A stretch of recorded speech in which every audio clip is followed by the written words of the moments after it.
Hello everyone, welcome back to my channel. So आप सभी लोग बहुत ही अच्छे से प्रिपरेशन ले रहे होंगे अभी मेंस के लिए। फ़िलहाल अभी जो एकदम सामने एग्ज़ाम है वो है आरआरबी क्लर्क मेंस का। तो ये वीडियो उससे रिलेटेड ही है। तो कैसे चल रही है आप लोगों की प्रिपरेशन?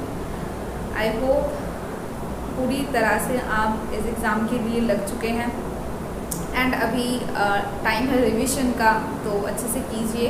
कुछ नया चीज़ करने की ज़रूरत नहीं है एट दिस मोमेंट, बिकॉज अभी अगर आप कुछ नया करने गए तो हो सकता है जो पिछले आपने इतना सारा जो माइंड में है, हम लोगों के माइंड में रहता है एग्ज़ाम से पहले, उसमें थोड़ा सा प्रॉब्लम हो जाए।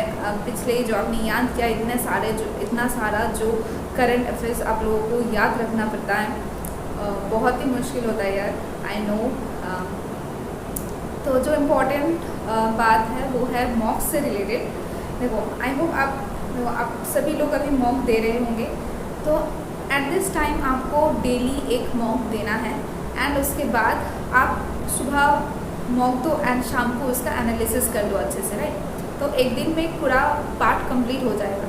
बाकी जो सब्जेक्ट्स है उसका रिविजन करते रहिए साइड बाई साइड। तो हो सकता है कोई जो मॉक का जो मार्क्स है उससे थोड़ा सा टेंस्ड है, बिकॉज मॉक में अच्छा मार्क्स नहीं आ रहा है। तो टेंशन की उसमें बात नहीं है ज़्यादा, बिकॉज जब मैं प्रैक्टिस करती थी ना, तो मेरा भी 110 के नियर अबाउट मार्क्स रहता था मॉक में, जबकि मुझे अटेम्प्ट करना था 140, ये टारगेट था मेरा। बट उतना अटेम्प्ट नहीं होता था घर में। तो ये तो मुझे बहुत ही तो ये सोच के मैं बहुत ही टेंस्ड होती थी, अगर घर में नहीं हो रहा है तो मैं एग्ज़ाम में कैसे अपना टारगेट अचीव करूँगी, कैसे मैं उतना मार्क्स ला पाऊँगी। बहुत ही कम होता था कि मेरा मार्क्स जो 130 के आसपास जाता था। बट एग्ज़ाम में क्या हुआ, एग्ज़ाम में आपको हम जिस तरह से घर में प्रैक्टिस करते हैं वो आपको एग्ज़ाम में हेल्प करता है। एक जो लेवल होता है एग्ज़ाम में आरआरबी क्लर्क मेंस का, वो ओवरऑल इजी रहता है। आई थिंक मॉक से जो आप घर में जो मॉक दे रहे हैं उससे इजी मिलेगा आप लोगों को। आई थिंक जो मैं बताना चाहती हूँ वो है, घर में अगर आपको मार्क्स कम मिल रहा है मॉक में, तो उस चीज़ को आप एग्ज़ाम में अप्लाई मत करना कि मेरा घर में कम आ रहा था तो एग्ज़ाम में भी कम होगा, ऐसा नहीं सोच के जाना है।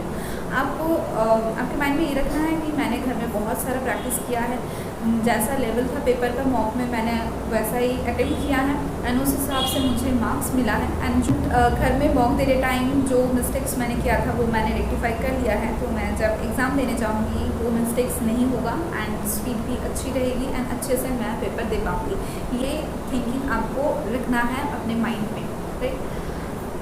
एंड अभी आपको जो करना है वो है अच्छे से रिवीजन कीजिए।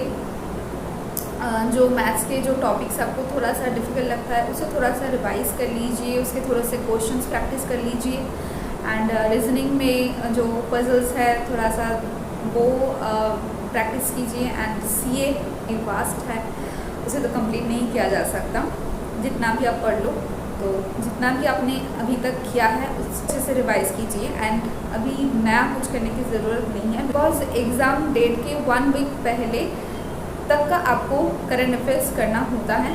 तो आप लोगों ने वो कर लिया है, तो अभी आप सिर्फ रिवीजन कीजिए उसका अच्छे से। एंड कंप्यूटर में जो क्वेश्चंस आपने नोट डाउन किया है, जो क्लासेस लगा है, उसे रिवीजन कीजिए। कंप्यूटर के जो सोर्सेज हैं मैंने एक वीडियो पे बताया था, अगर आप लोगों ने नहीं देखा है तो प्लीज़ वो वीडियो देख लीजिए। जो प्लेलिस्ट मैंने वहाँ पर बताया था वो अच्छे से कर लीजिए, बिकॉज उस प्लेलिस्ट ने मुझे बहुत ही हेल्प किया था इस एग्ज़ाम में। मैंने कहाँ से मॉक दिया था, तो वो है अड्डा 24/7, बिकॉज मैंने अड्डा 24/7 का एक बैच परचेस किया था, इसलिए मैंने वहाँ से ही ज़्यादा से ज़्यादा मॉक दिया है, प्रैक्टिस किया है। एंड अदर जो ऐप्स है, practice mock, Oliveboard, test, Smartkeeda, यहाँ से जो फ्री टेस्ट जो रहता था, जो मॉक टेस्ट रहता था, सेक्शन टेस्ट रहता था, मैं वो फ्री टेस्ट अटेम्प्ट करती थी। तो अगर आप लोग ने भी कोई एक ऐसा बैच परचेस कर लिया है कोई एक ऐप में, और अदर कोई ऐप से अगर परचेस नहीं कर पा रहे हैं, तो आप प्लीज़ उस ऐप का जो अदर फ्री सेक्शन टेस्ट होता है या फिर फुल लेंथ मॉक भी मिलता है, तो वो ज़रूर आप अच्छे से प्रैक्टिस करके जाना। डिफरेंट वेबसाइट से अगर आप मॉक देंगे तो डिफरेंट टाइप्स के आपको क्वेश्चंस मिलेंगे, लेवल डिफरेंट होगा, तो वहाँ से आपको जो एग्ज़ाम में जो प्रेशर है वो हैंडल करने में थोड़ा सा इजी होगा। अगर वो पहले से ही अगर आपके हैबिट में रहेगा तो एग्ज़ाम में बहुत ही हेल्प करता है। घर में मॉक्स में मेरे मार्क्स कम आ रहे थे तो तब मुझे लगा था कि एग्ज़ाम मैं शायद क्लियर नहीं कर पाऊँगी दिस टाइम। बट जब मैंने एग्ज़ाम दिया तब एग्ज़ाम देने के बाद कॉन्फिडेंट आया कि हाँ मैं इस एग्ज़ाम को आई थिंक क्लियर कर पाऊँगी। मेरा जो अटेम्प्ट था वो था 133 एंड विथ फुल एक्यूरेसी मैंने अटेंड किया था। तो आप लोगों को भी ये कॉन्फिडेंट अपने ऊपर पहले से ही रखना है एंड एक्यूरेसी तो पूरी तरह से मेंटेन करना है, बिकॉज एक्यूरेसी बहुत ही कमाल का चीज़ होता है। आपका सिलेक्शन का जो चांस है वो बहुत ही इंक्रीज़ कर देता है। तो ख़ास करके एग्ज़ाम के टाइम में एक्यूरेसी पर ध्यान देना आप लोग। एंड बस आज इतना ही। एंड अच्छे से आप लोग स्टडी करते रहिए, मॉक देते रहिए एंड रिविजन करते रहिए। All the best to you all.